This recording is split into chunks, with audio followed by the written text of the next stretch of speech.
To break free of the delusional beliefs encoded in the stories that define and direct human lives is a great challenge and a wonderful opportunity. The strands of a different story about humanity weave through imagination like threads on a loom. But how does the weave reveal a coherent design? The decisive shift for humanity today is not only a change of events, but a change in how events are told, a new adventure in myth-making. Greetings to all who care and dare to listen. This is JLL recording on the 17th of April, 2018, and I'm calling this talk Introducing MOMMIE, M-O-M-M-I-E. Now this is a kind of solo talk, and I had said that I was not going to do solo talks anymore. Fortunately now, and happily for me, I have the opportunity to do conversational talks on Radio Gaianim. But at the moment I'm on my own, and I thought I would make an exception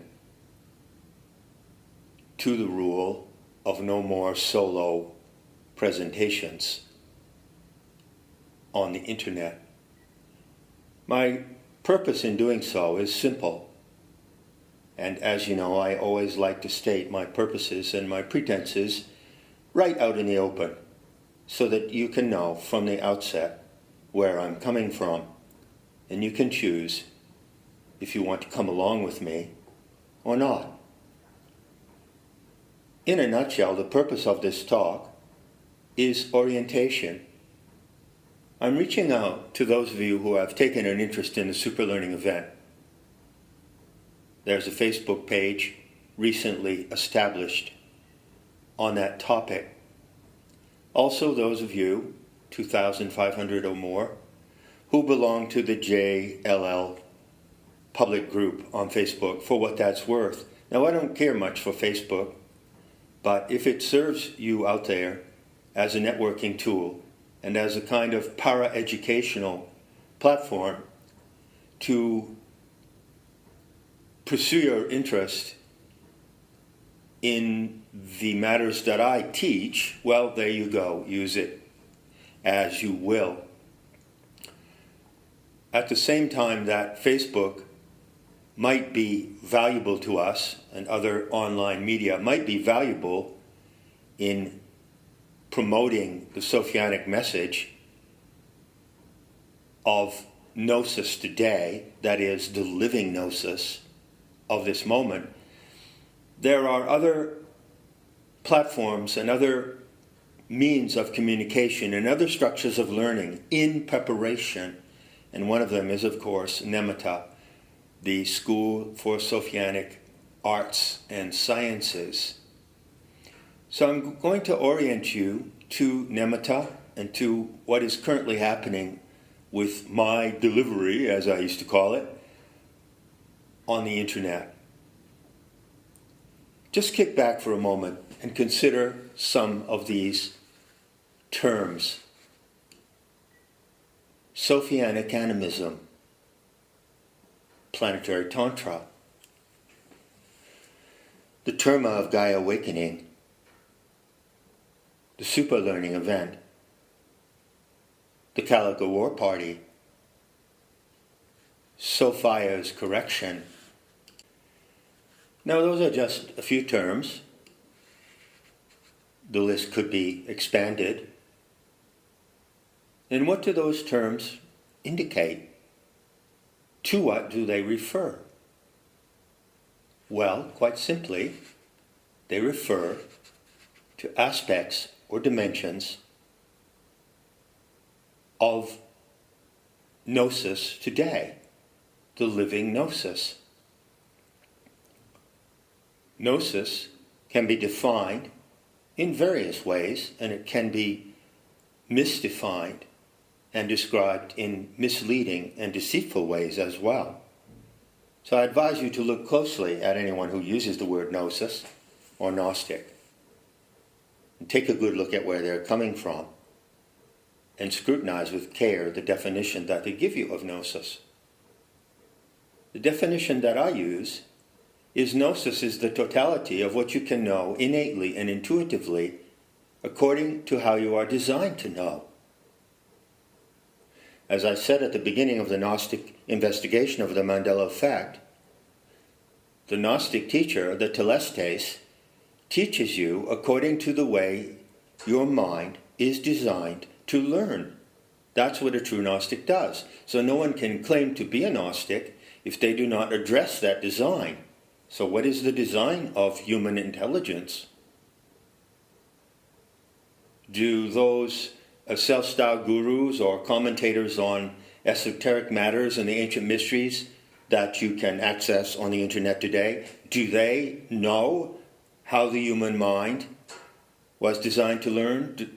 Do they know the origin of the human creature?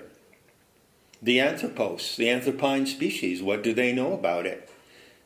Gnosis is also the true art and science of direct and empathic involvement in what you know. Now, there are other people commenting on gnosis on the internet, people talking about the mysteries, about the initiation ceremonies they suppose to have taken place in various temples and megalithic sites around the world. There are people who comment on the Nag Hammadi teachings, on the Nag Hammadi writings extensively. How am I different from any of them? How are my commentaries different from theirs? How are they any better? Or are they any better? Just let me make 2 quick points before I get to the real purpose of this talk, which is to review something I wrote 14 years ago with the aim of orienting you to what is happening today.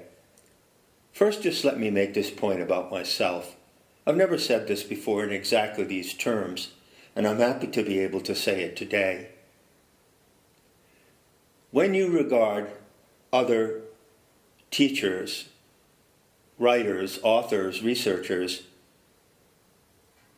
who discuss the mysteries and gnosis or Gnosticism, you will find that they differ from me in 2 respects. I would say, at the risk of being arrogant, but what is a Gnostic teacher if not arrogant? 2 outstanding respects. In the first respect, you will find that those teachers and commentators do not tell you if they themselves are currently in the practice of gnosis. They comment on gnosis, they tell you how to view it, they give you their interpretations of what it was, but do they tell you what system of gnosis they practice actually today, currently? Do they? Or do they have a system of gnosis? Or do they have a system of spiritual practice, if I might use that term? What is their spiritual practice today? I tell you what mine is openly. Do they tell you what theirs is? Second outstanding point, apart from the transparency I just described, that distinguishes me from other people talking about these matters, is this. What do they produce in the form of original material and instruction, original discovery, and higher education of the human species out of their own innate talent and genius? What do they produce? What do they originate?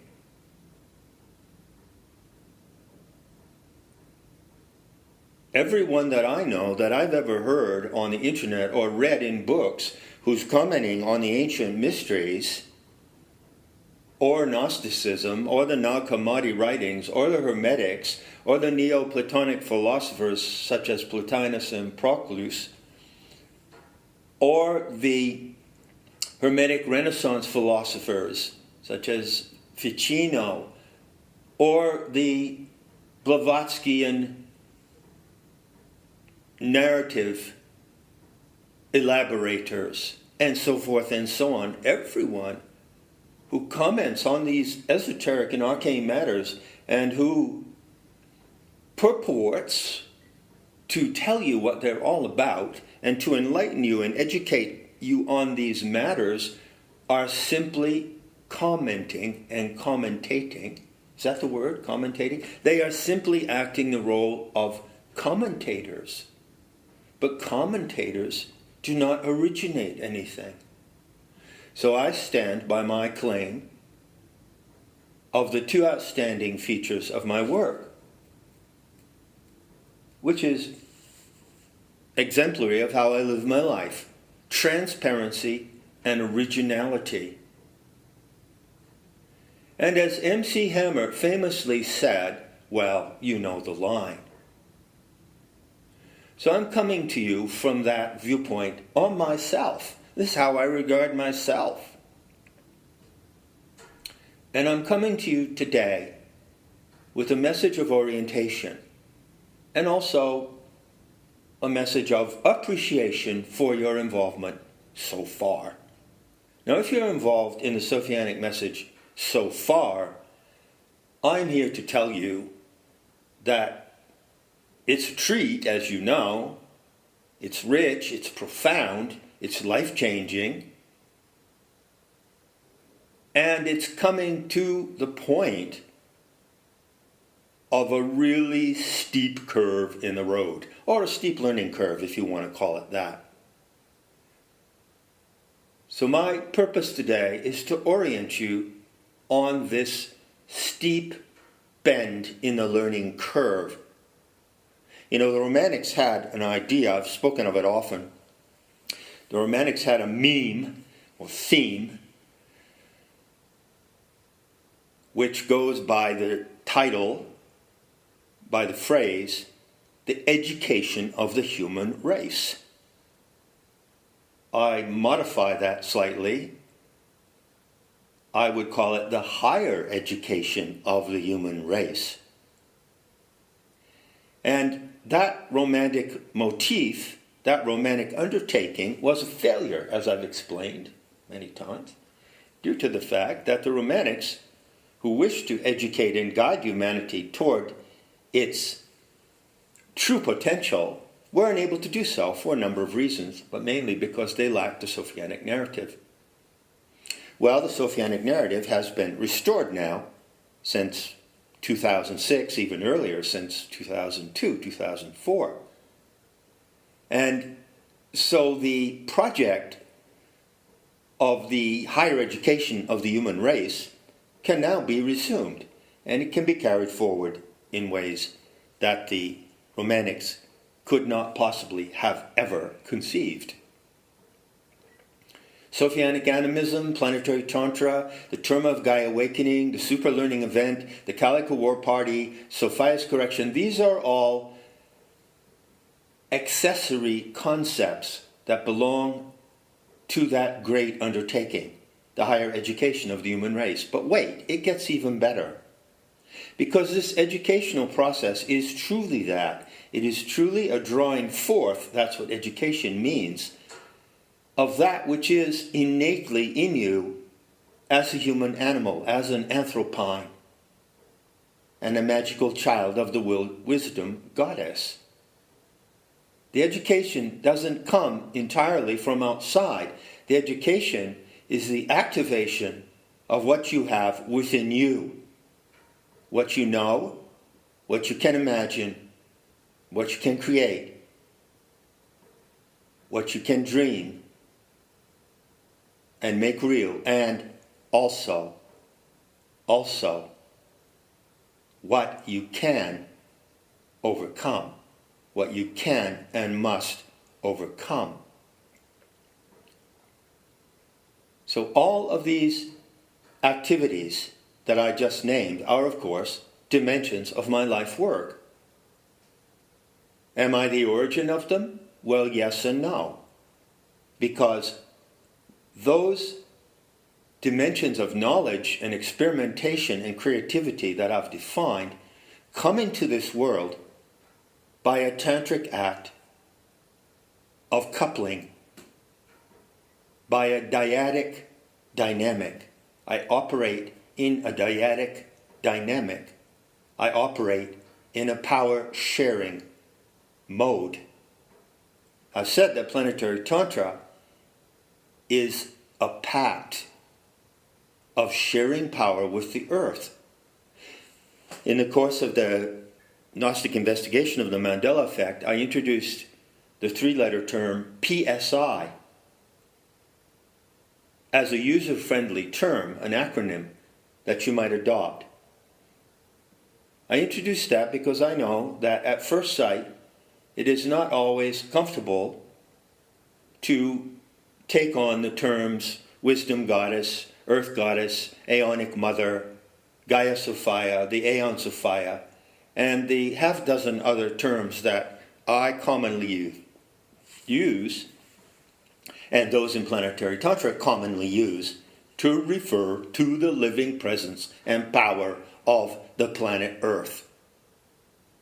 Pam, the planetary animal mother. There are dozens of names for her, and certain of them are repetitively and routinely used in Planetary Tantra.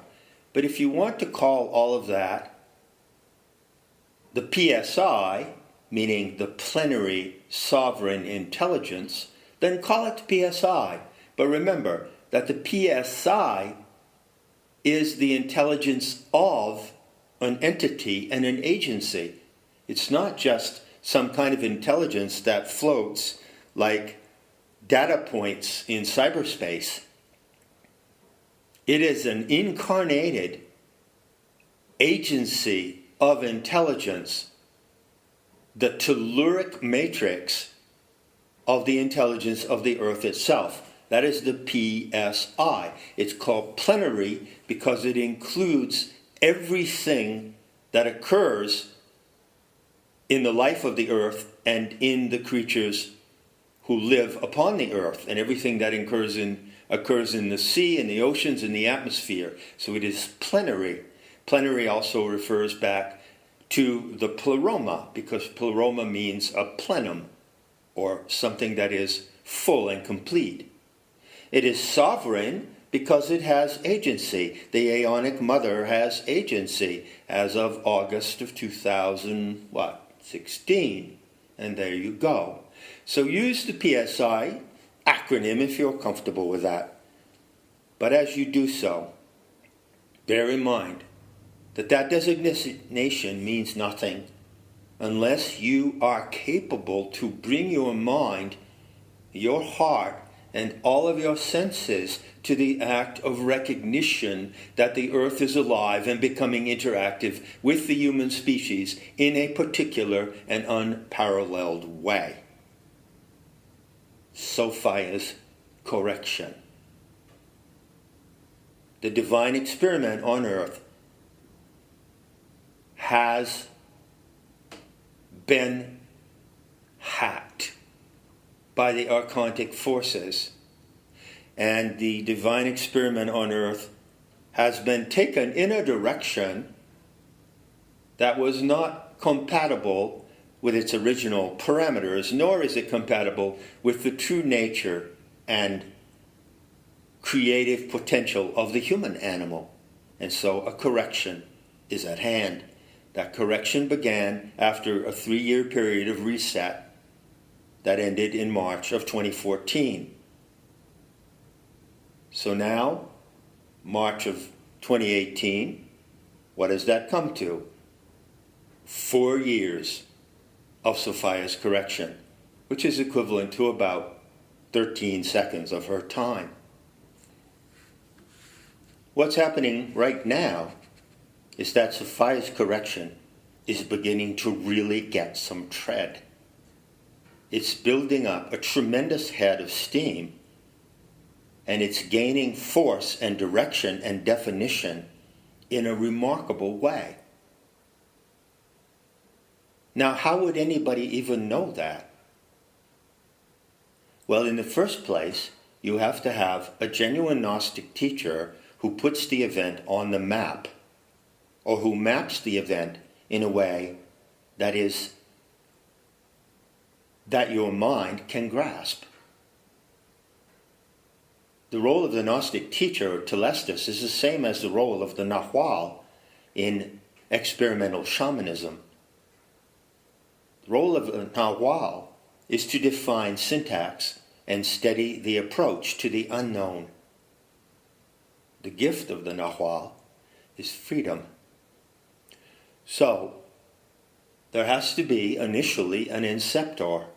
There has to be someone who puts the event on the map so that you can follow it with the mapping powers of your mind, your imagination, your intelligence, and your empathy.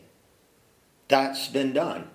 That's been done with the presentation of Planetary Tantra and the Terma of Gaia Awakening in the year 2008. Now what's happening is a rising momentum of Sophia's correction due to the human participation that has accrued to it in the last 10 years. There is a considerable but not measurable degree of human engagement in Sophia's correction now. Her correction is an interactive process. Everyone who recognizes this concept, this tremendous and unique notion of Sophia's correction, can become an instrument of that correction.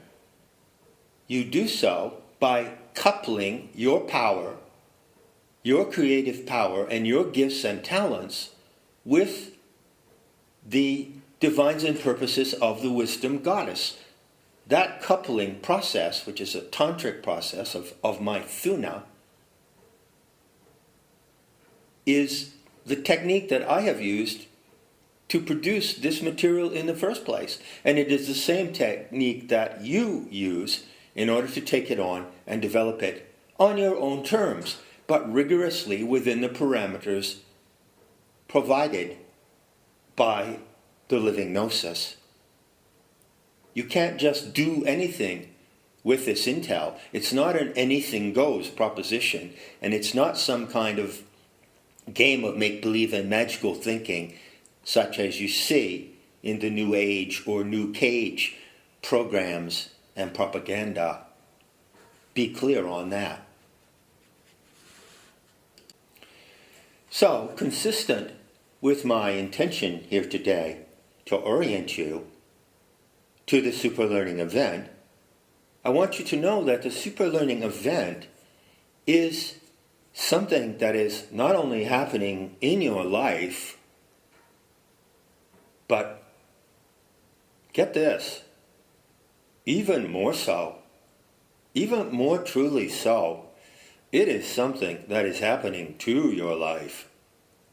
And it is something that is happening to the life of the human species. However, it does not necessarily follow that every single member of the human species is going to know what is happening. So I'm going to introduce to you today a concept which is central to Planetary Tantra. The timing of this talk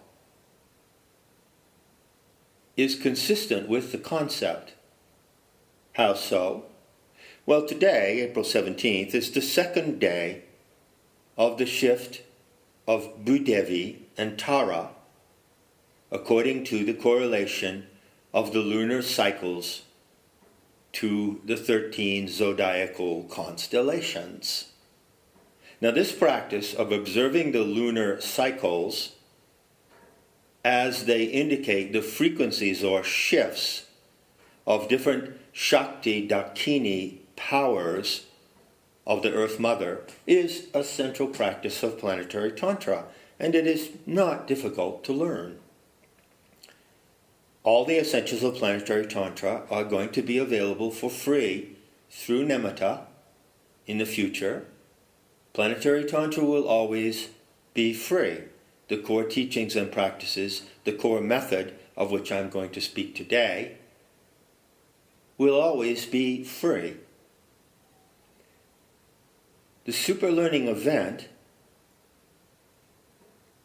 involves or can be regarded as the eruption of the inherent genius of the human species and the long suppressed powers of creativity in the human animal that have not been able to come to their true potential due to the problems with the divine experiment.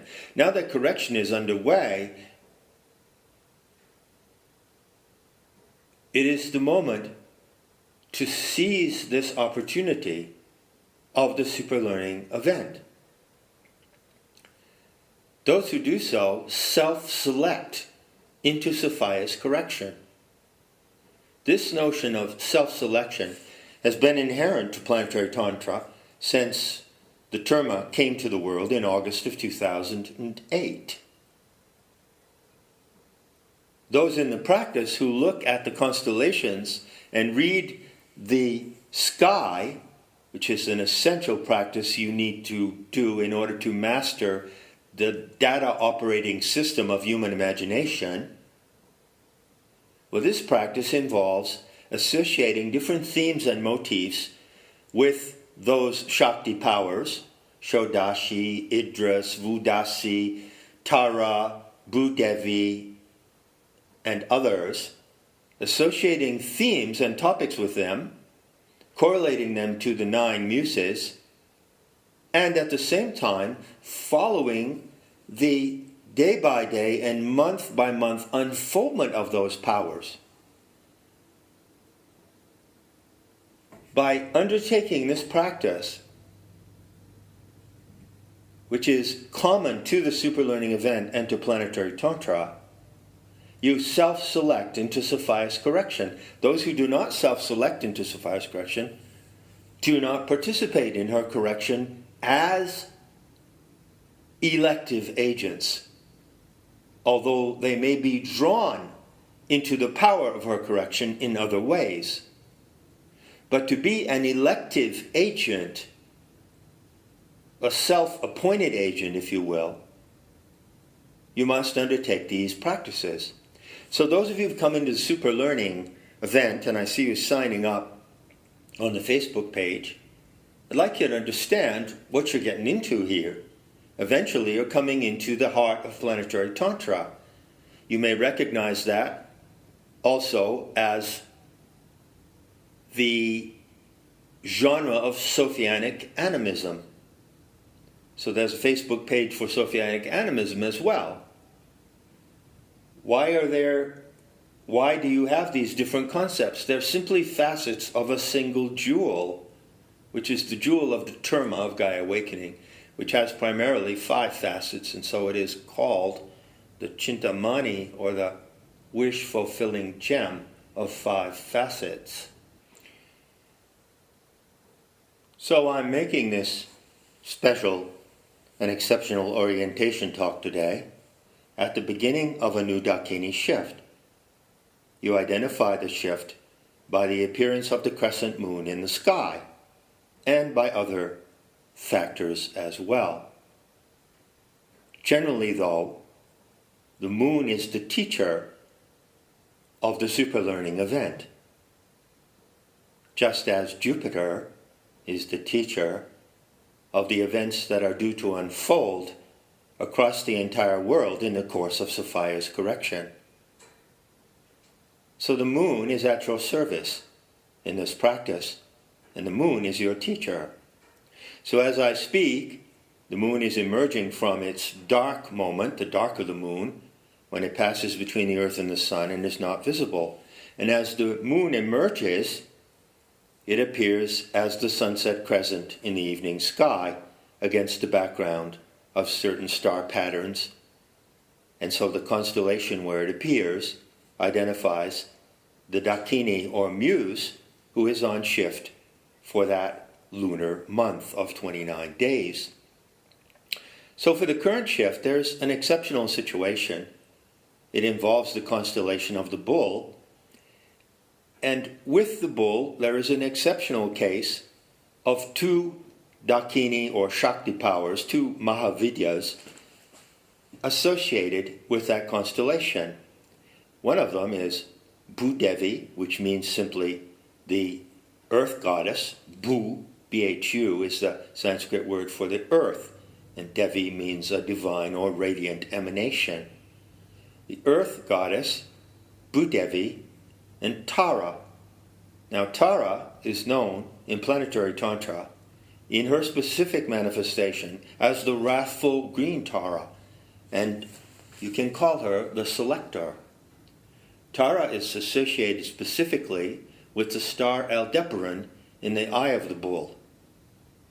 You can say that that star is like a beam, a powerful cosmic beam that selects from the great mass of humanity living on earth those who are to be participants in Sophia's correction.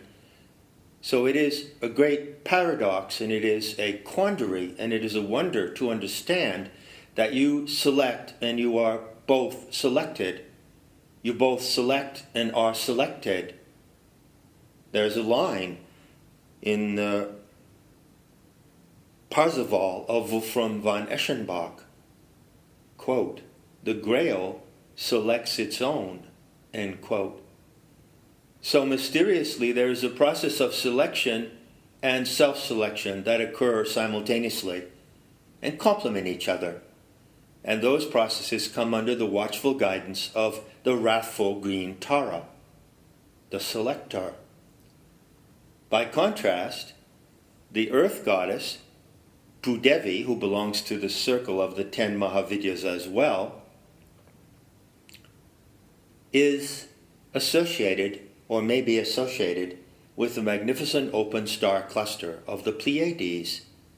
The Pleiades represents the manifold richness of the aesthetic magnitude of cosmic beauty.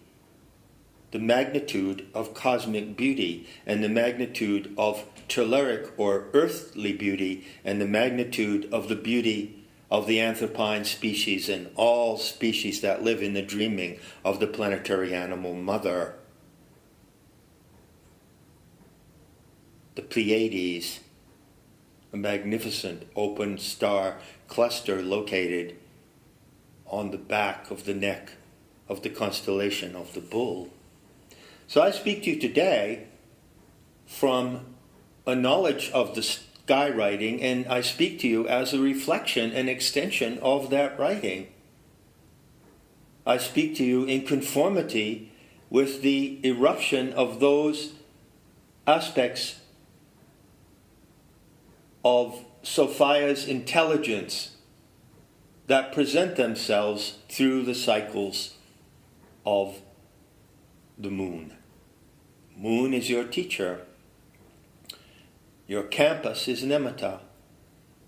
And the campus of NEMETA is your life. NEMETA is not an online event. I've said this before, and when it gets up and running, perhaps in the course of this lunation, or down toward the end of it,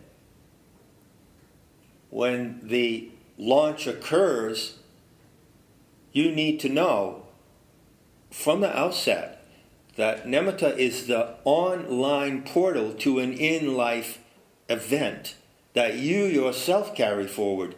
You don't just go to the University of NEMETA. You don't just go to the School of Sophianic Arts and Sciences. You run the school at the same time that you attend it. Does that tell you something about the nature of the Superlearning Event? Well, I certainly hope so, because I don't think I could say it any better than that. Now let me come to the title that I've given to this orientation talk. Introducing MOMMIE. M-O-M-M-I-E. Well, what is MOMMIE? Well, MOMMIE is an acronym, and every letter of the word stands for something. So here goes. Listen closely. you begin with MO. Now, MO stands for method of. But you could equally say that MO stands for Modus Operandi. Remember, Modus Operandi rhymes with lotus candy, but it ain't the kind of lotus candy that puts you to sleep.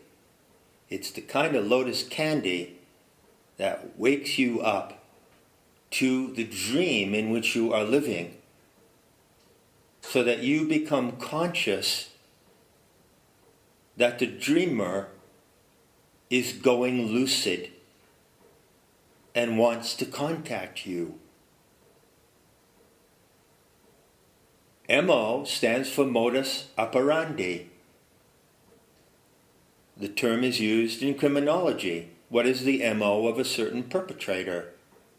You can also use that term in esoterics and in the Gnostic investigation of what's wrong with the divine experiment, where you can ask the question, what is the MO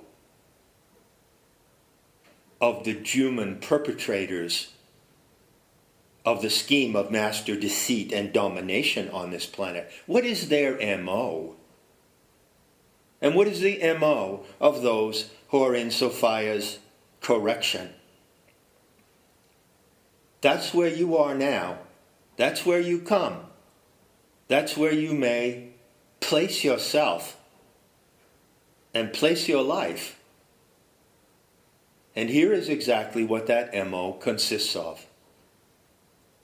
It consists of memory, mood, and ideation, entrainment. M-M-I-E. The final E of MOMMIE stands for a really, really powerful word. And that word is entrainment.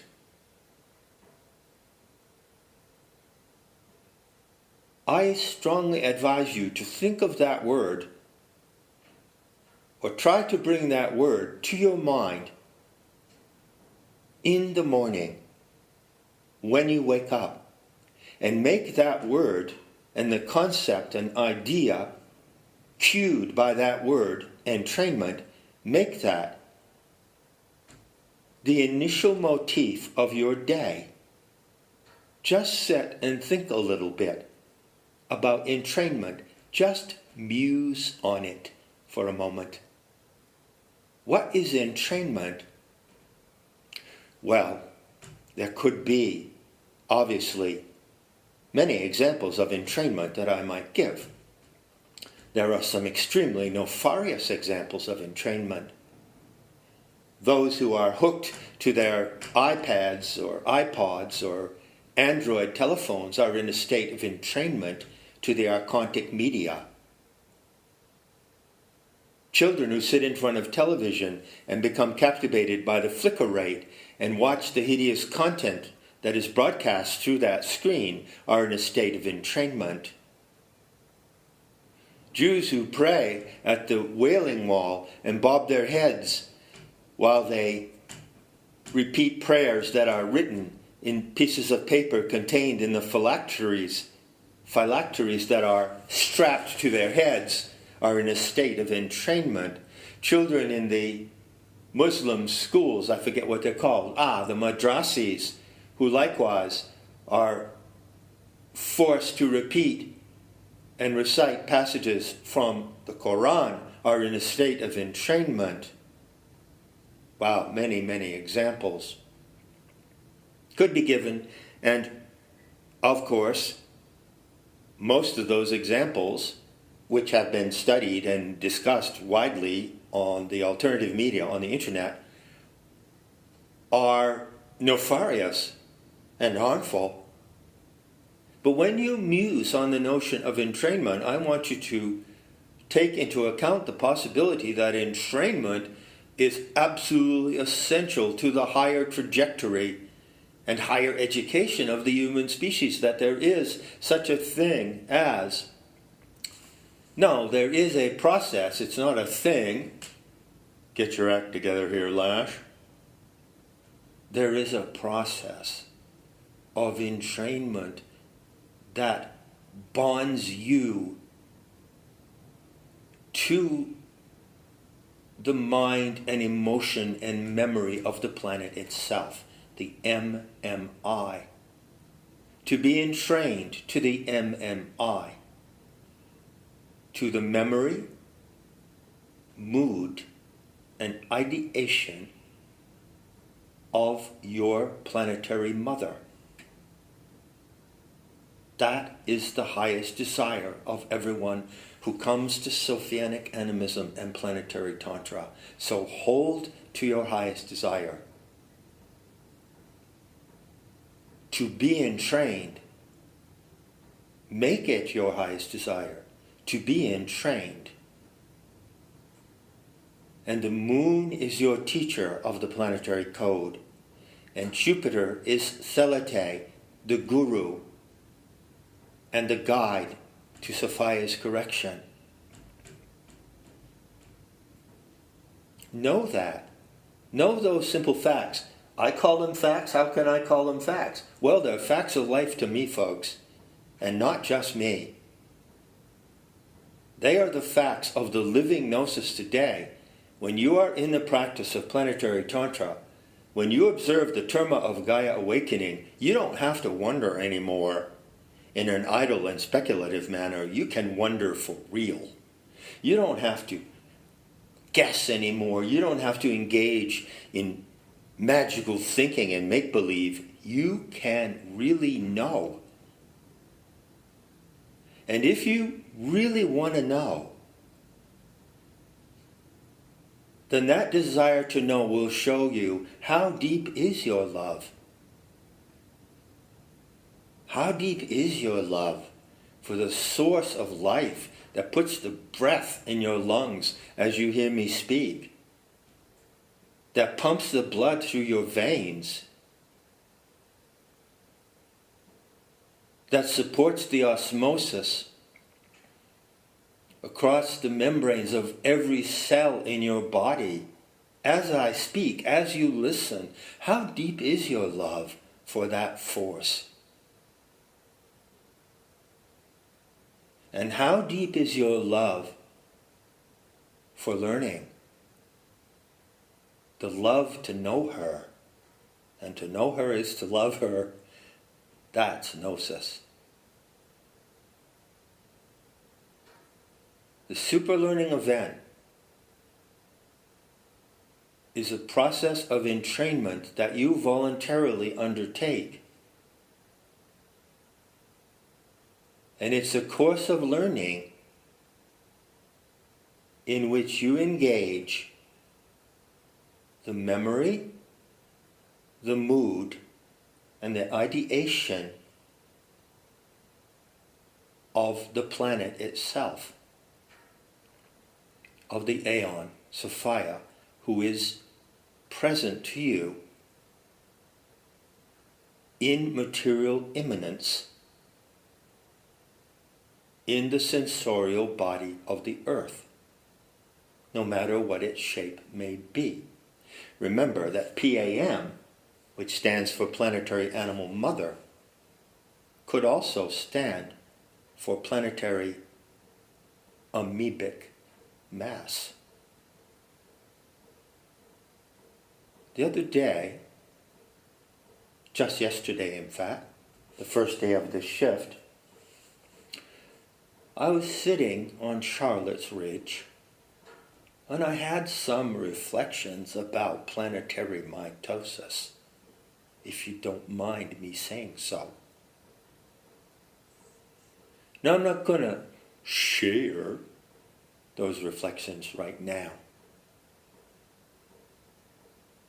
but I can assure you that if you can open your mind and expand your imagination to the concept of planetary mitosis, then you might be in for a really big thrill someday soon.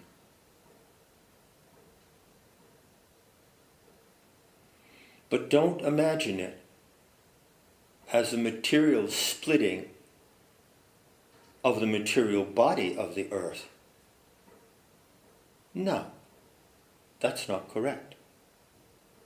The earth is not going to crack into two parts.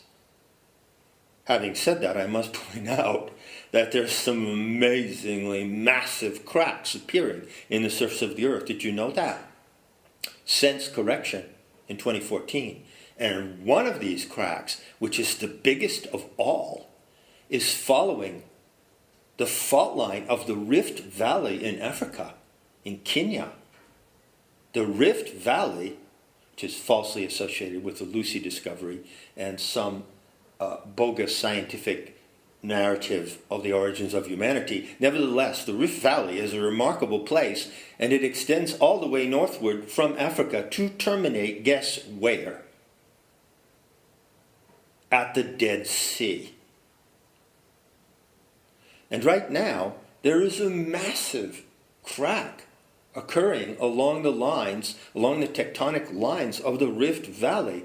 So if your attention needs to be brought to material events, geological and geographical events that point to a splitting process, well, there's plenty of evidence for that, but that's not planetary mitosis. Nope. So I might get around to talking about what thoughts came to me as I was musing on Charlotte's Ridge the other day. But I'll leave that for now to come around to the conclusion of this orientation talk. You know, there's a saying in Planetary Tantra. It's one of the oral sayings. It doesn't come in the Terma, but it comes up all the time among people in the practice. This saying has its context in the notion of your highest desire. So one of the things you do in the practice of Planetary Tantra, as well as in the Superlearning Event, is to contemplate, well, what is your highest desire right here, right now? And the statement that such and such is my highest desire is a very powerful statement that you can make from time to time.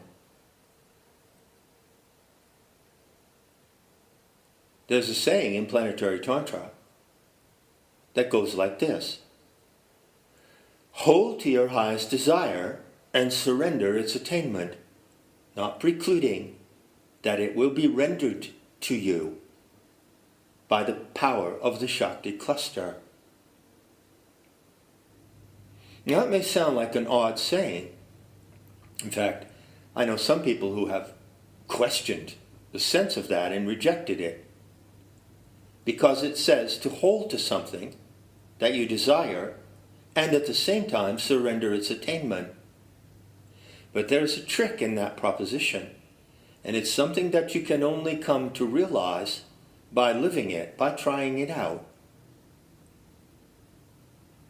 You surrender the attainment, but you do not preclude the possibility that the attainment will be rendered unto you. You see, that proposition of Planetary Tantra is a formula of coupling, or the co-dynamic principle of Tantra.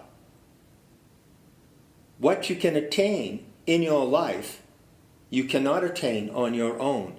What you can attain of your divine endowment given to you from the planetary animal mother depends on coupling your power with hers. How do you do that? You entrain yourself to her memory, to her moods, and to her ideation. The 9 muses are aspects of her memory. So by choosing a muse, just provisionally, it may change later on, but just by choosing a muse, you set up a ritualistic process in your own subconscious by which you entrain yourself to her memory. In that manner, you become capable of retrieving memories that belong to the species as a whole. They're not even your memories. They're memories of the anthropine species, which you, as an individual specimen, can retrieve and reactivate. And that is how the superlearning process unfolds. Entrainment to memory, one aspect. Entrainment to mood. Well, I'm speaking to you today in the mood of Bhudevi and Tara. I'm actually transmitting their mood because I'm in their mood. Why am I in their mood? Because every month I get in the mood of the mother for that month, and the moon teaches me how to entrain to her mood. The moon is the teacher of all of you who undertake this conscious and deliberate act of self-entrainment. Finally, ideation. What is the ideation of the planetary animal mother? Well, the Shakti cluster is like a console. It's like an instrument panel. And through those 18 modes of the Shakti cluster, or in particular through 16 of them, the planetary animal mother, the Aeon Sophia, is constantly broadcasting frequencies of ideation. She is broadcasting the wavelengths of her intelligence to the human animal. So what you learn in Planetary Tantra, what you learn by using the Shakti Cluster app, is how to log on and lock onto those ideational frequencies coming from the earth itself. The matrix of her intelligence is so vast that you cannot receive it in one frequency alone, in one band. She breaks it down into 16 bands, with 2 other bands that have a special function in stabilizing the entire console. That would be 17 and 18. Those bands stabilize the entire console of 16 bands through which the intelligence of the earth is broadcasting into your mind and body. It's a body-mind reception. It's called DI, or Dakini instruction.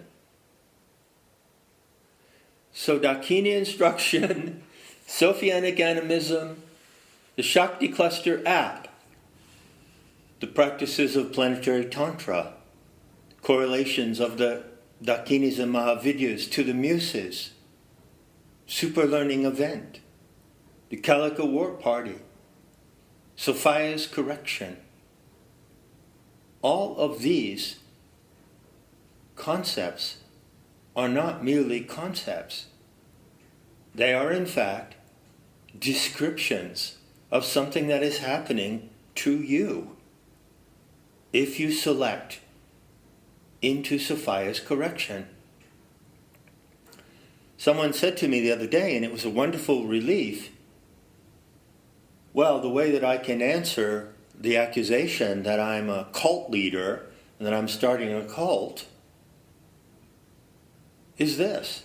Yeah, I am starting a cult. It's an educational cult. How about that? How do you like that definition? Planetary Tantra and Sophianic Animism is an educational cult. The Superlearning Event is the curriculum for education in this cult. This is not a cult of brainwashing. This is a cult of brain waking. This is a cult of entrainment to the divine powers that designed you and that sustain you at every moment of your life. So when you awake in the morning now, think of MOMMIE. Think of the Modus Operandi by which you entrain the memory, mood, and ideation of the earth itself.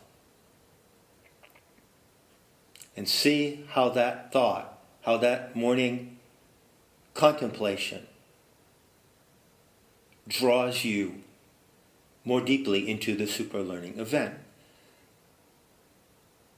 To begin this talk, I read a paragraph from something I wrote 14 years ago called Sharing the Gaia Mythos, and I'll provide the link to that long piece in the description. I'll conclude by reading an excerpt from that essay. It comes under the subheading of Divine Memory. I offer this brief reading as a gesture of welcome and appreciation to those of you who are coming into the Superlearning Event. I realize some of you might be encountering my work for the first time through that channel. So, welcome aboard. Divine Memory. In the classical art and myth of the West, the Muse is a version of a primal deity called the Goddess of Memory.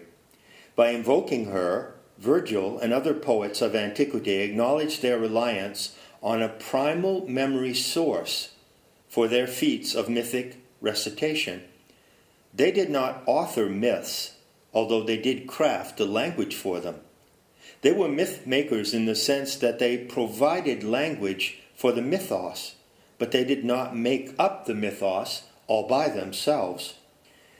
They repeated what the Muse told them, and they relied on her version of events to indicate causality, moral order, purposefulness.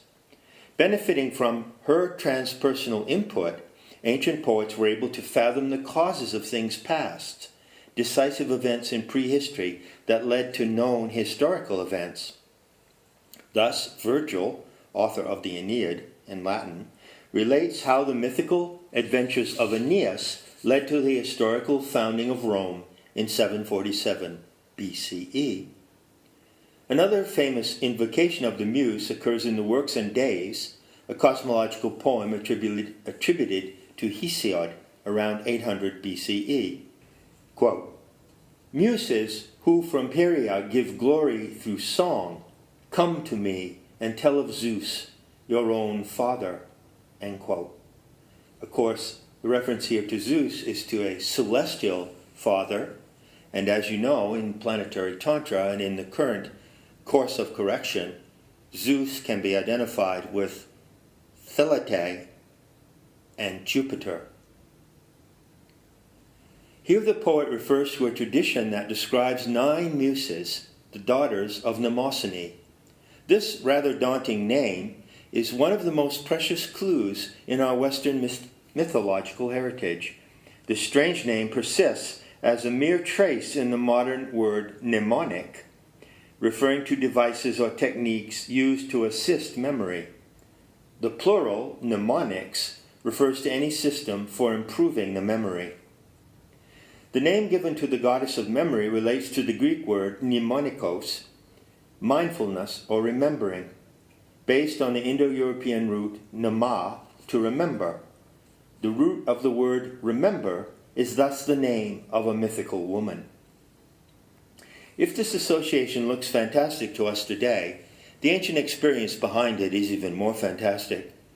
If the antique poets are to be believed, the source of the act of remembering is a goddess, some kind of superhuman power conceived as feminine, capable of loading direct input into the human psyche. The Muse is a divine supernatural entity who dictates to the receptive human instrument. According to the ancient poets of Europa, we can remember in a special way when the Muse remembers for us and retells what she knows through us. Such is also the testimony of poets, bards, and shamanic storytellers from many cultures around the world. The origin of Muse is uncertain, but it may derive from the same root as mont, meaning mountain. Partridge suggests the Indo-European base mende, found in meditation, and menthol, hence breathed or inspired. It is equally likely that muse relates to the Greek verb muein, to murmur or speak in undertones, as when imparting a secret. Muein is the source of such words as mystery, mystic, and mystify. With the insertion of the S, this root permutes to form amuse, bemuse, music, musician, museum. Hence, evidence of the muses occurs in many common words connected significantly with arts of leisure and pleasure, but also with instruction. On that note, I conclude this impromptu talk, and I advise you to read the indications in the description in order to know how to follow the Superlearning Event and stay on track with Planetary Tantra and the Telestic Teacher in the days to come.